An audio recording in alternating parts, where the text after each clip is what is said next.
ท้องนภานั้นเพื่ออะไรสิ่งที่ใฝ่ฝันหากเป็นจริงตามนั้นอาจจะไม่สำคัญ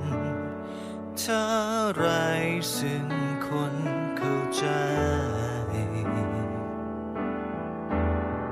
แต่หากไม่มีใครเคียงข้างกายแค่บางครั้งเพียงได้มองรอยยิ้มได้ยินเสียงของเธอหัวเราะเบาๆก็ยังเป็นทุกครั้งที่ใจคนคนนี้ได้เจอเรื่องดีๆได้ลบเลือนความปวดร้าวเธอคือสิ่งเยียวยาหัวใจ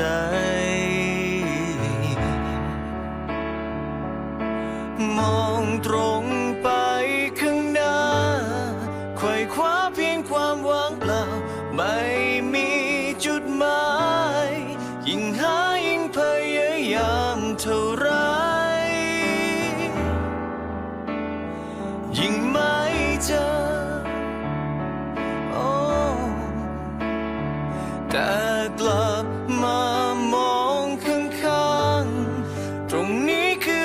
ทุกๆอย่างที่มีความหมายแค่รู้ว่าเพียงหันมาเมื่อใด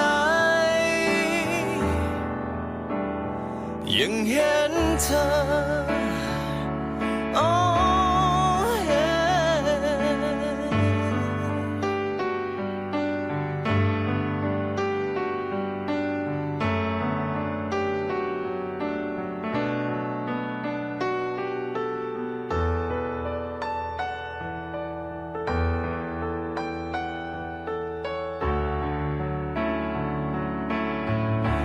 กับวันที่เหนื่อยเหลือเกิน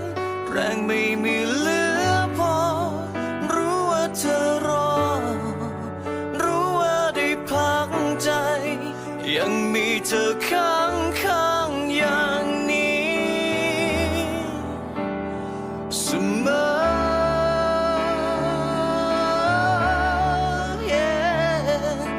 มองตรงไป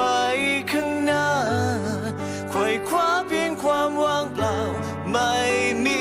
จุดหมายยิ่งหายิ่งพยายามเท่าไรยิ่งพร่ำเพ้อแต่มองกลับมากี่ครั้งตรงนี้คือทุกอย่างที่มีความหมายแค่รู้ว่าเพียงหันมาเมื่อใดยังเห็นเธอสุดท้ายหัวใจต้องการแค่นี้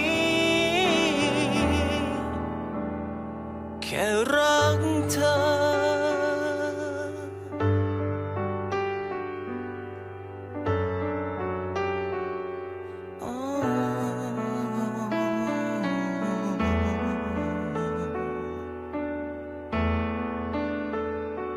แค่